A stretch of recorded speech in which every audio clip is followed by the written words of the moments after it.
Yazid ini mengatakan, wallahi ma iya karatu. Demi Allah, uang-uang dinar itu tidak aku tujukan untuk kamu. Aku berinfak, aku bersedekah itu tujuan bukan untuk kamu gitu. Karena aku mana peti coklat gitu. Itu. Fakhosontuhu ila Rasulillah sallallahu alaihi wasallam. Lalu Ma'an ini mengadu. Bukan ayahnya yang mengadu, Ma'annya yang mengadu. Maka Ma'an itu mengadu kepada Rasulullah sallallahu alaihi wasallam, mengadukan ayahnya. Faqala, maka Rasulullah menjawab dari persoalan itu, laka manawaita ya Yazid. Laka manawaita ya Yazid. Bagimu apa yang telah engkau niatkan wahai Yazid. Artina meureun keur maneh Yazid ganjaran magis meunang. Jadi apa yang telah engkau niatkan? Sedekah kan niatna yang magis meunang ganjaranna. Walaka ma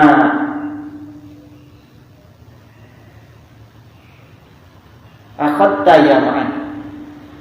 Dan bagimu apa yang telah kau ambil wahai Ma'an. Artinya tong dibalikeun deui. Eta geus milik anjeun Ma'an. Rawahul Bukhari, hadis ini diriwayatkan oleh Imam Al-Bukhari. Ini menarik ya.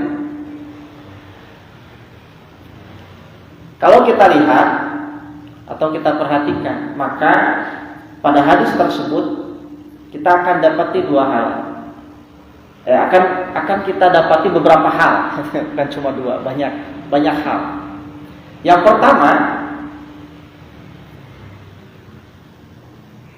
dari hadis yang tadi kita baca, maka kita dapat menyimpulkan bahwa setiap amalan itu tergantung pada niat setiap orang.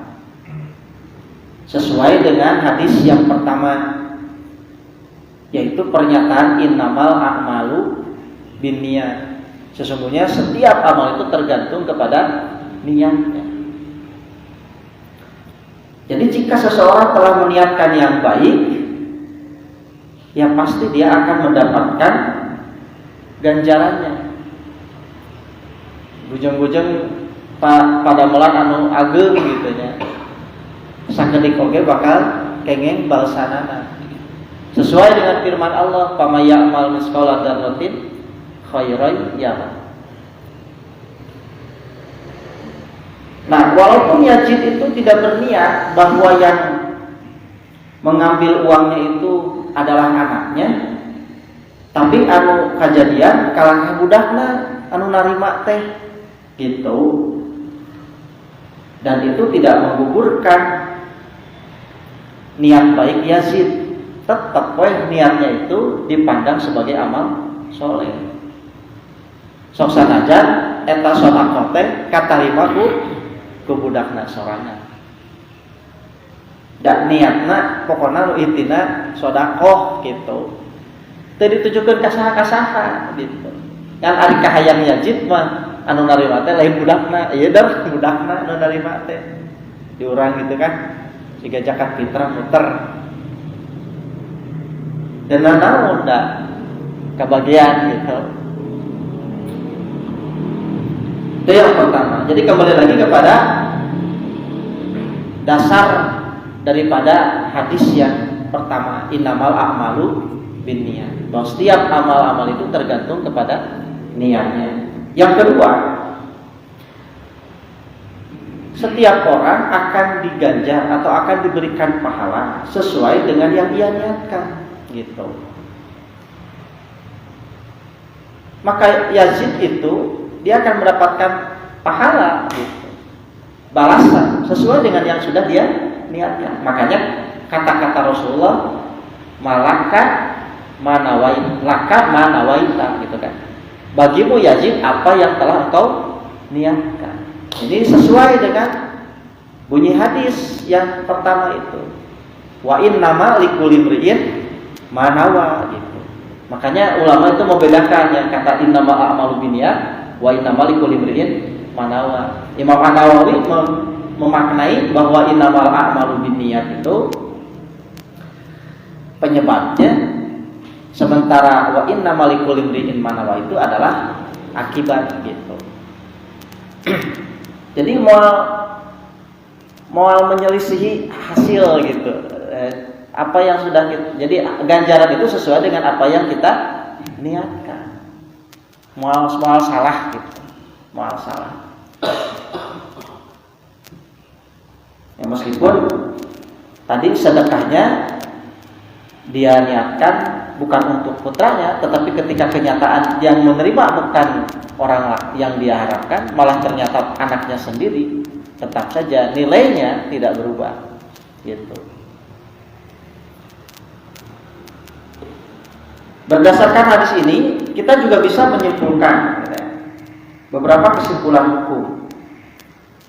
Yang pertama, bila seseorang menyerahkan zakat misalnya, bila seseorang menyerahkan zakat kepada orang yang awalnya ia nilai berhak menerima, namun ternyata orang itu sudah berkecukupan atau orang itu dipandang mapan, jelema aya jelema beunghar gitu. Urang teh geus mere salah nyurpei gitu. Salah nyurpei tapi panenna narima gitu, narima. Nah, kan cek logika mah teu pantes ya. Gitu, narima zakat gitu. Eta teh teu ngagugurkeun zakat. Tetep we zakatnya sah. Jadi ulah kena pada urang misalkan salah sasaran dina ngadistribusikan zakat, zakatnya jadi batal gitu. Berdasarkan hadis dia. Jadi kalau misalkan itu ma'an itu kan orang berada gitu ya. Bapaknya mereka sedekah tapi nerima budakna gitu. Tapi kan tengah batalkan sedekah. Jadi itu sama. Bahwa kalaupun misalkan ada kita teh zakat geningan di lembur mau dirancakan dalam kan salah sasaran udah dibere teh jelema baeunghar misalkan gitu. Nya tong hariwan Pak, tetap zakat nama sah gitu. Nya masalah eta anu teh anu teu taliti nyurupaina gitu, teu apik nyurupaina. Jadi tetap secara hukum zakatnya tetap sah. Kenapa? Karena niat yang paling utama. Niatnya itu adalah sedekah atau zakat. Salah sasaran tidak distribusinya teu batalkeun karena zakat atau sedekahna. Kemudian yang kedua, jika seseorang mewakafkan misalkan rumahnya, mewakafkan sebuah rumah teh ukurannya leutik, yang dia wakafkan adalah rumah yang kecil gitu. Nah, namun ternyata ketika dalam acara ijab kabul gitu ya, dia mengucapkan dan mengisyaratkan bahwa yang dia wakafkan itu adalah rumah yang besar gitu. Berarti kan beda anu diniatkeun mah iman leutik tapi anu dikeuna mah anu gede kumaha anu dianggap mana, anu dinilai mana. Yang dianggap saat itu adalah apa yang dia niatkan gitu. Nyata iman anu leutik gitu. Walaupun apa yang dia ucapkan itu berselisih dengan apa yang dia ucapkan. Kenapa? Karena setiap orang tergantung pada apa yang dia niatkan gitu. Saya ingat karena dongeng eta anu kenceleng.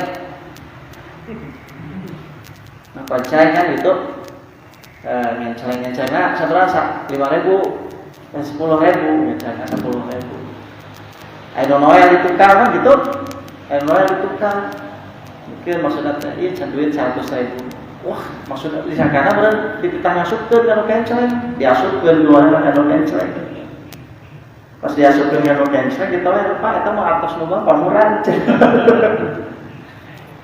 Jadi anu dia dikasih niat nu mah anu dipeunteun anu 10.000 anu 100.000. Anu 10.000 angkat dan niat anu 10.000 terus sarajan karena ngasupkeun 100.000 kan nepak tidak. Aduh, 100.000 sudah kalian duit orang gitu. Nah gitu. Jadi tadi pentingnya niat itu di situ. Jadi yang pertama dia tidak merubah status hukum gitu ya. Yang kedua, apa yang dia lakukan ketika berbeda dengan yang dia lakukan, apa yang dia niatkan berbeda dengan apa yang dia lakukan, maka yang dinilai oleh Allah itu apa yang dia niatkan.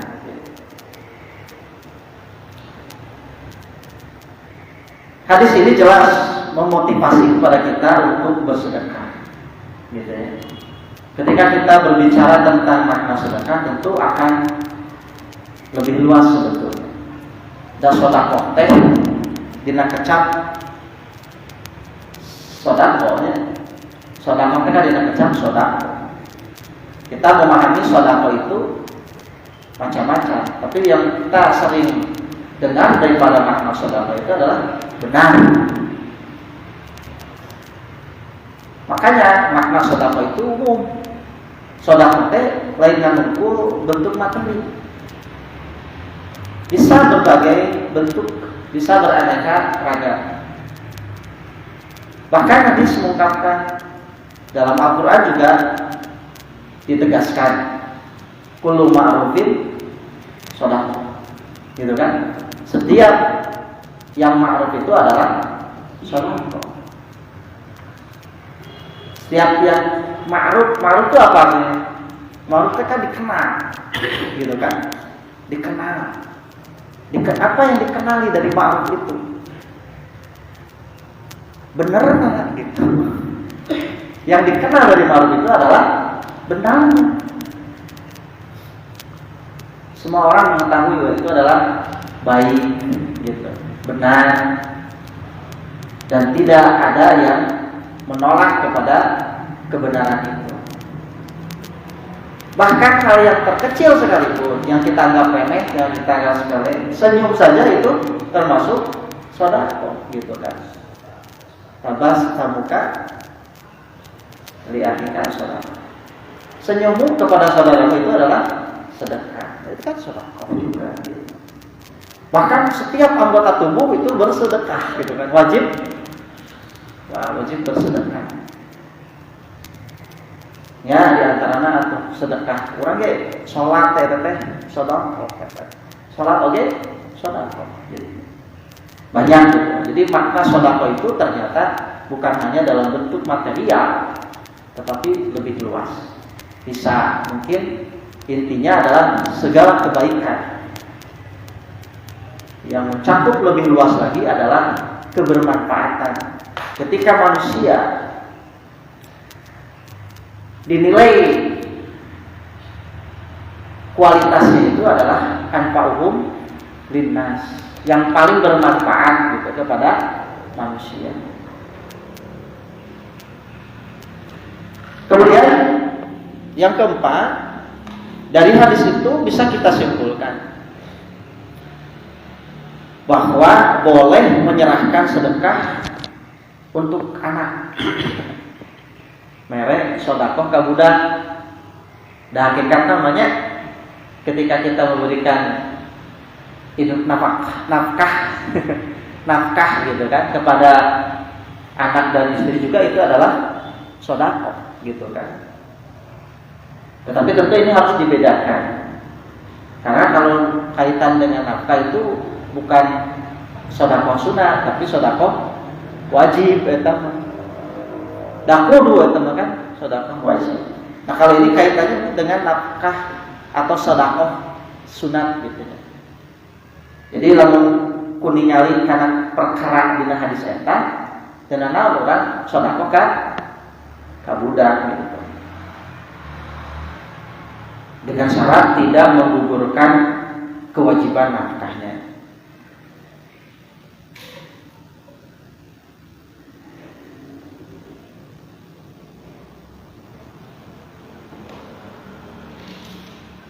Kemudian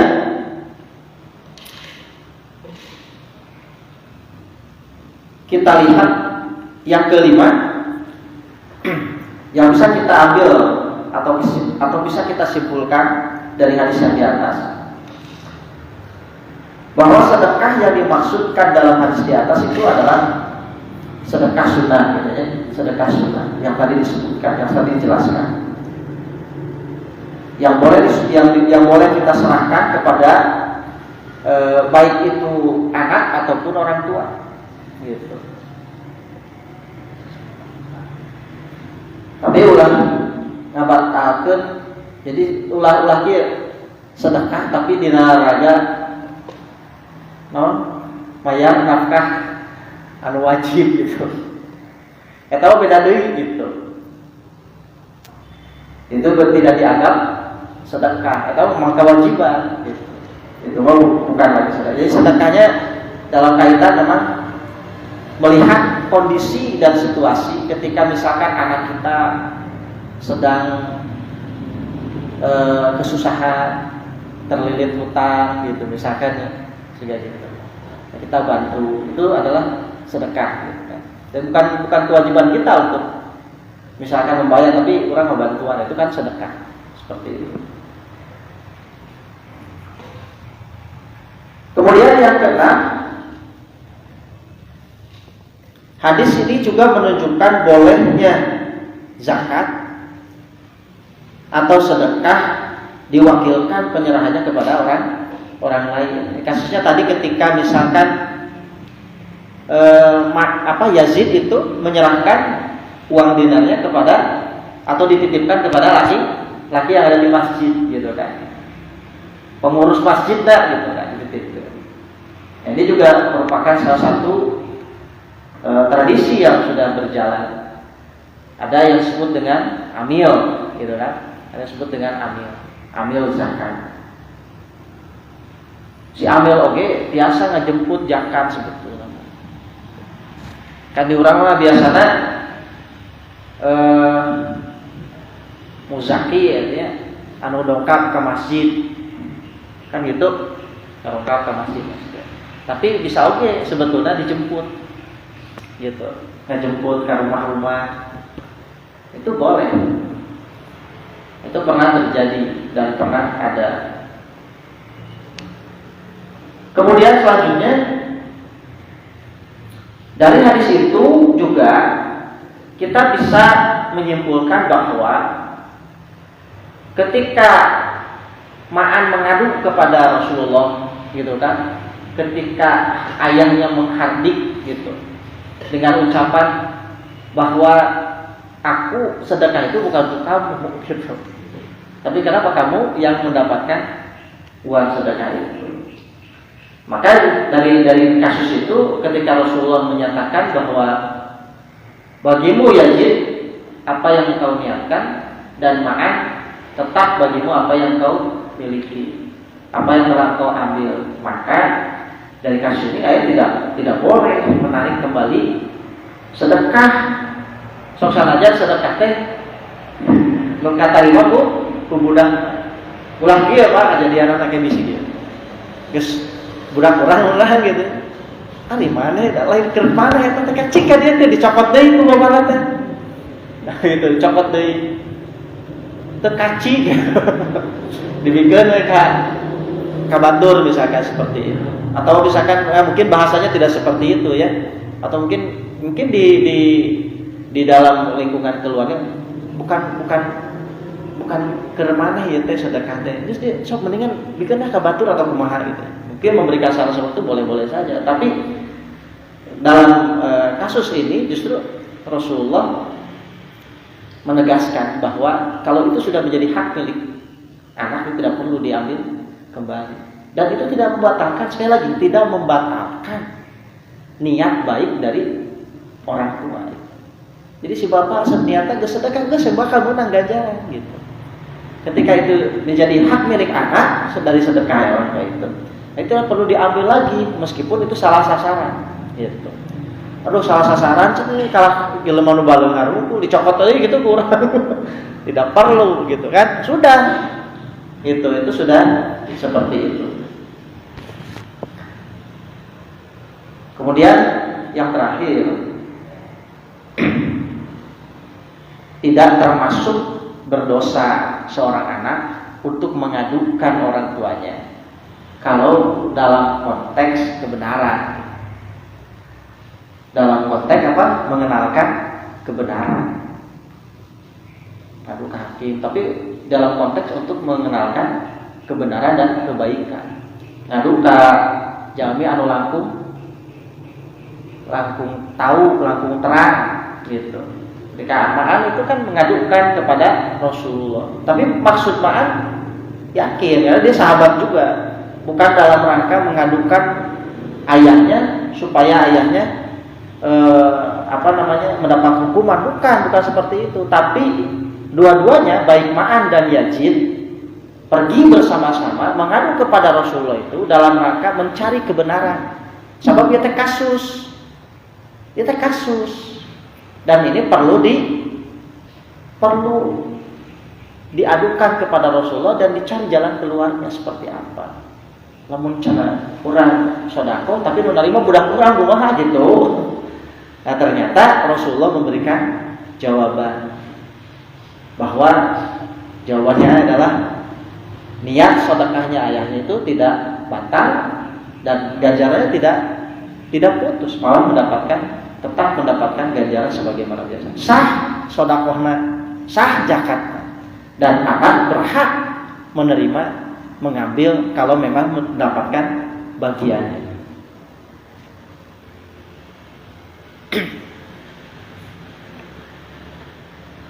Ada di Qur'an rahimahullah.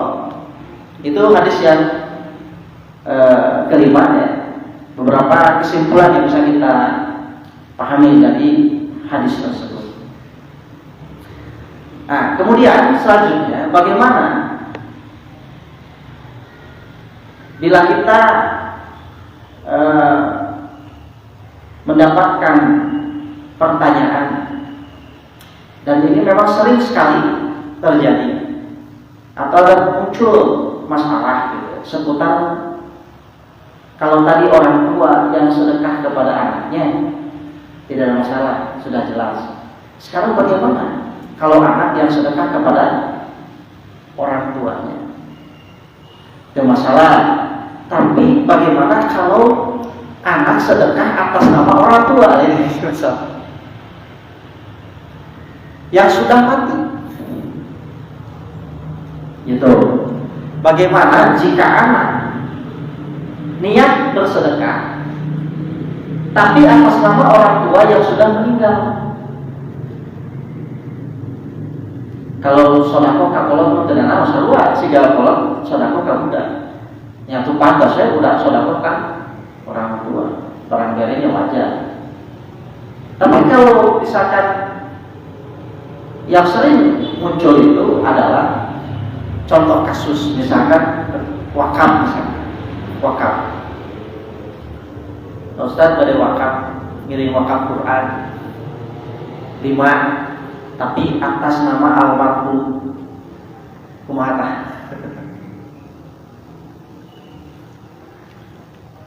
Wakafna sah teu. Gitu. Kita lihat dulu.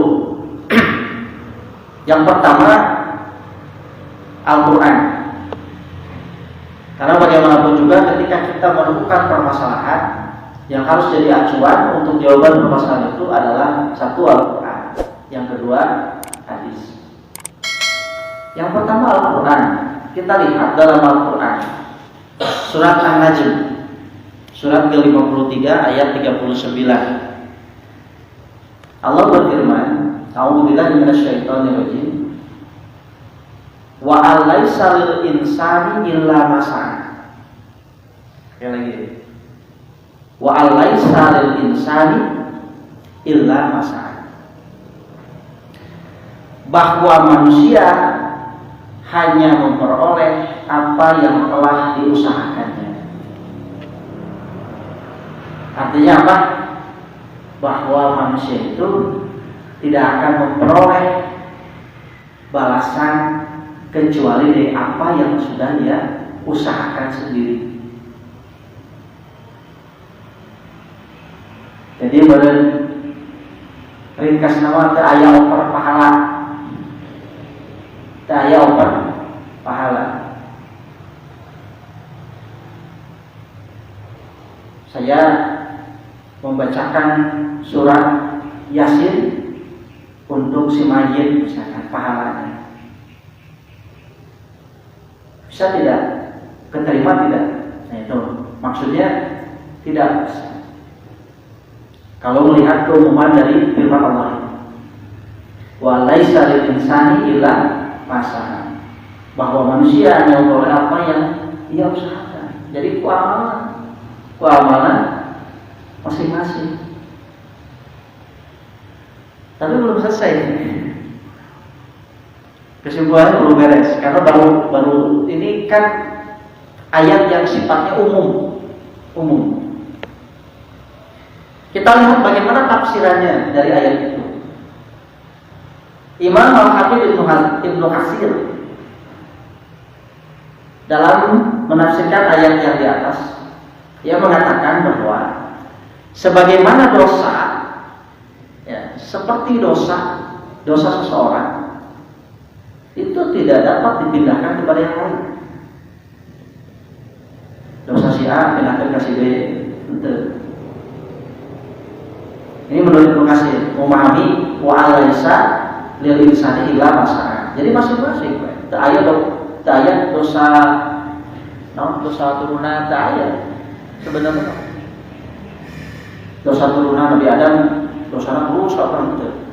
Apa yang dilakukan Nabi Adam itu dosa Nabi Adam. Gitu kan? Sebab kullu mauludin yuladu ala fitrah. Jadi seperti dosa, itu tidak bisa dipindahkan. Maka kata Ibnu Katsir, demikian pula ganjaran seseorang tidak dapat dipindahkan atau dikirimkan kepada orang lain, kecuali apa yang didapat dari hasil usahanya sendiri. Ya, salilahirullah, geus ngumpulkeun naon gitu, amal anu digawe, salatna, zakatna, saumna, sudah seperti apa?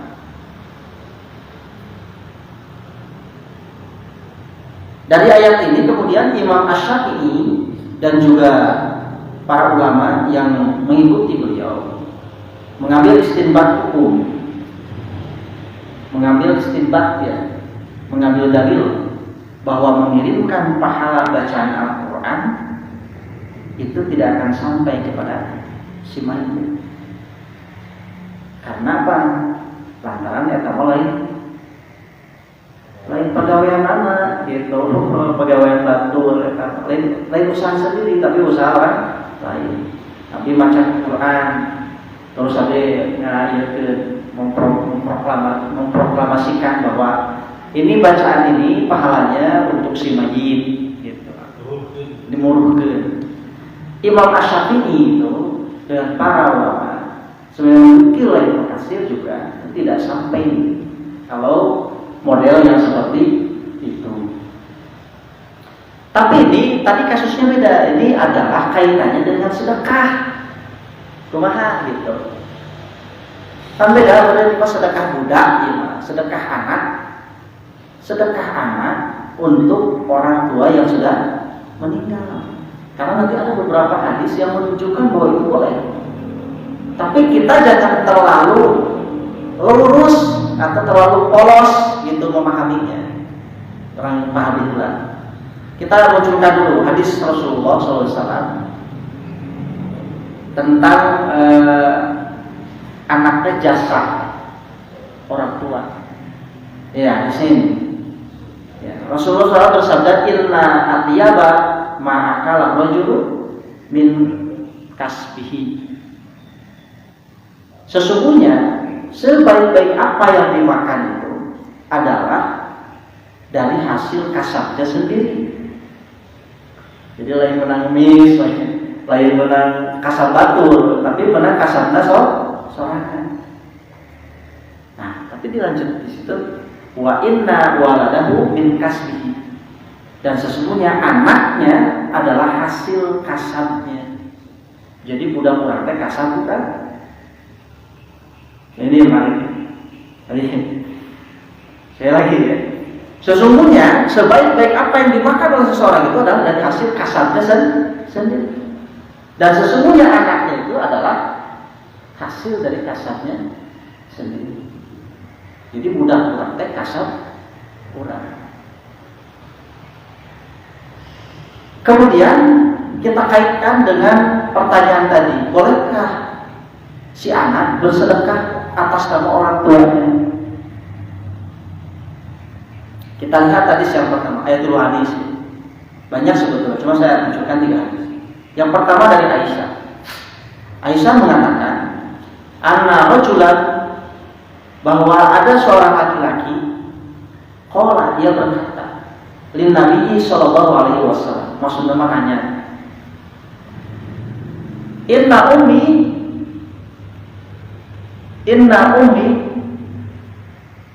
ibtulitat nafsuha. Sesungguhnya ibuku meninggal dunia secara tiba-tiba, maut teh dadak gitu. Mungkin terkena serangan jantung gitu ya, atau apa. Walam tusi, dan belum sempat ia berwasiat. Ini jadi pelajaran Pak Keruran. Ulang ngomong wasiat. Bisi mau teh ngadadak. Fadunnaha lau takallamat tasaddaqa. Dan aku yakin, gitu ya, kata laki-laki, aku yakin kalau dia sempat memberi wasiat, dia akan berbicara dan akan menitipkan sesuatu untuk dia sedekahkan, gitu. Fahallaha ajrun in tasaddaqtu anha wali ajrun. Qala na'am fatasaddaqu anha. Maka kata Rasulullah, yang berkata, kalau aku sedekahkan atas nama ibuku itu, maka apakah ia akan memperoleh pahala itu jika aku bersedekah atas namanya, dan aku pun mendapatkan pahala. Jadi dua anak lain oper pahala, Pak kieu Pak, mau dioper pahala. Saya yang berbuat, kemudian pahalanya dioper kasih B. Saya dapat enggak? Enggak. Ini mah teu lain gitu. Itu dapat, kita dapat, dan itu tidak dikurangi sedikit pun. Iya maksud nama gitu. Nah, maka ke memahaminya kumaha gitu. Gitu. Apakah yang maksud dengan boleh bersedekah atas nama orang tua? Nanti bolehnya Rasulullah itu seperti apa memahaminya?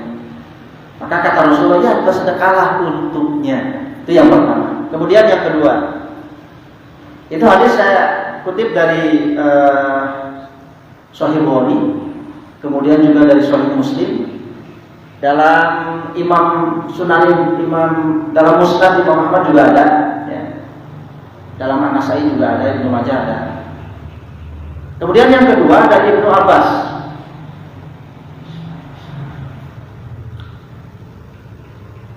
Anna Sa'd bin Ubadah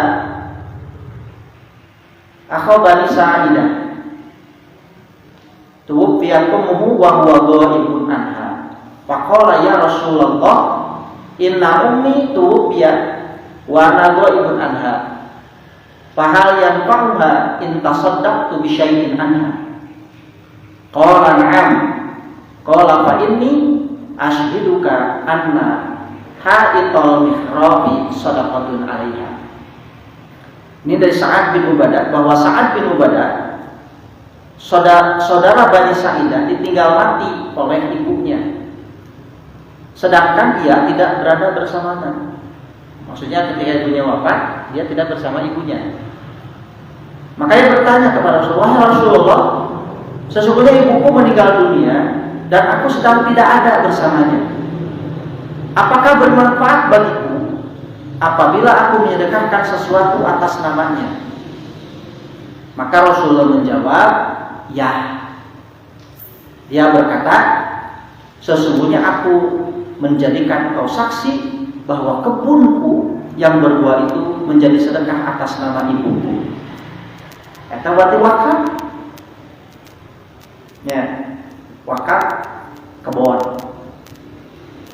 Ayo di luhur mah sedekah biasa. Ibu wakaf kebon atas nama orang tuanya, dan Rasulullah mengatakan ya.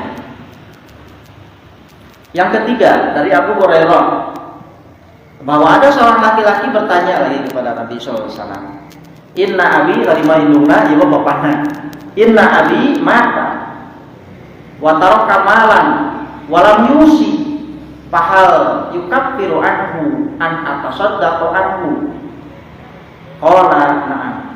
Sesungguhnya ayahku meninggal dunia dan meninggalkan harta, tetapi ia tidak berwasiat. Maka apakah Allah akan menghapuskan kesalahannya karena sedekahku atas namanya? Maka kata Rasulullah SAW, iya. Ini hadisnya sama hadis sahih riwayat Imam Muslim, dalam Musnad Ahmad juga ada, dalam Sunan An-Nasai juga ada, Al-Baihaqi juga ada. Tiga hadis ini menunjukkan secara tekstual bahwa bersedekah dari seorang anak, wakaf dari seorang anak atas nama orang tuanya boleh. Nah, kita lihat bagaimana penafsiran Imam Asy-Syaukani dalam Nailul Autar tentang hadis-hadis yang tadi. Karena hadis-hadis yang tadi dimuat dan kemudian dibahas oleh Asy-Syaukani dalam Nailul Autar. Asy-Syaukani mengatakan bahwa hadis-hadis tersebut menunjukkan bahwa sedekah dari anak itu bisa sampai kepada kedua orang tuanya setelah kematian keduanya, meski tanpa adanya wasiat, dan pahalanya pun bisa sampai kepada keduanya. Kemudian ia menyinggung atau memaknai ayat yang tadi di atas, surat An-Najm ayat 53. Kata Asy-Syaukani,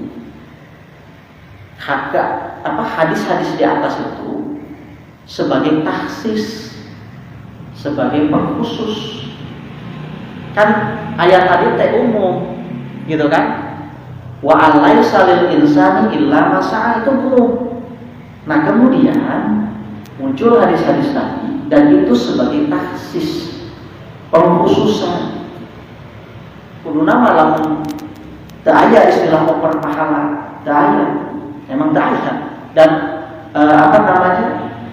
setiap orang itu akan mendapatkan balasan sesuai dengan apa yang dia telah usahakan. Tetapi hadis-hadis ini menjadi kekhususan bagi anak, gitu. Tetapi di dalam hadis tersebut hanya menjelaskan sampainya sedekah anak kepada kedua orang tuanya, dan telah ditetapkan pula bahwa seorang anak itu merupakan hasil usahanya. Perlu digarisbawahi bahwa anak itu adalah hasil usaha, harus diumur. Jadi artinya memahami hadis-hadis itu bahwa seorang anak apapun yang dilakukan oleh seorang anak, kebaikan apapun, maka pahalanya akan mengalir kepada kedua orang tuanya. Kali ini, ya, jadi jangan nanti dipahami oper pahala, itu beda. Oper pahala mah kan tadi sekali itu oper pahala mah. Ari oper pahala mah, oper pahala itu. Saya berbuat dapat bonus. Bonus itu saya kasihkan ke orang. Saya dapat bonus tidak? Tidak, harus dipindahkan ke batu. Ari ieu mah lain. Gitu kan. Nabi mengatakan tadi yang pertama bahwa anak itu adalah kasab dari orang tuanya. Maka ketika si anak berbuat kebaikan, rek sedekah, rek maca Quran, tapi ulah disebutkan kira kolotna, teu kudu sebenarnya teu kudu disebutkan kira kolotna. Otomatis bahwa segala amal yang dilakukan oleh seorang anak itu akan mengalir pahalanya kepada orang tua. Nah, lapang jasa kolot lahirna orang kadunya teh kolot. Nah, gitu. Maka gitu.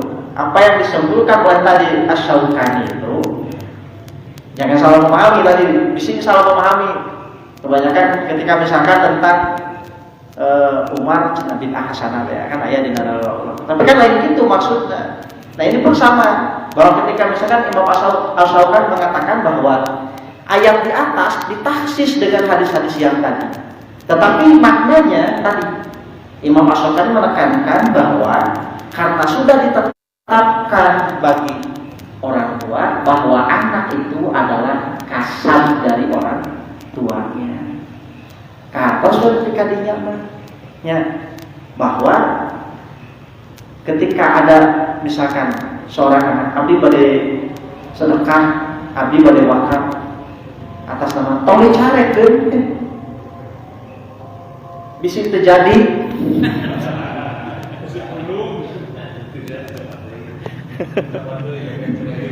ya, tapi kita kasih pengertian dan jalan keluar. Ya kan gitu, iyahkan saja. Tapi harus kita kasih pengertian bahwa amal apapun yang dilakukan oleh seorang anak, baik itu sedekah, baik itu wakaf, bahkan baca Quran.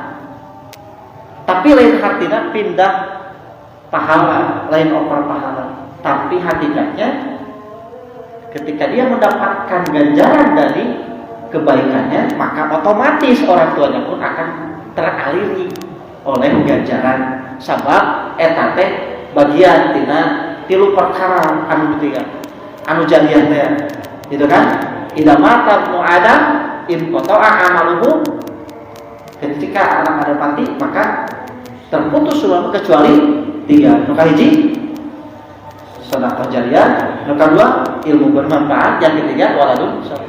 Tah eta maksudna waladun saleh teh lain kan sakadar ngadoakeun, tapi ku pagawean solehna, ku amal-amal solehna sehingga amal-amal itu ikut mentransfer gitu kepada orang tuanya. Karena apa? Karena jasa daripada orang tua, kasab daripada orang tua terhadap anaknya.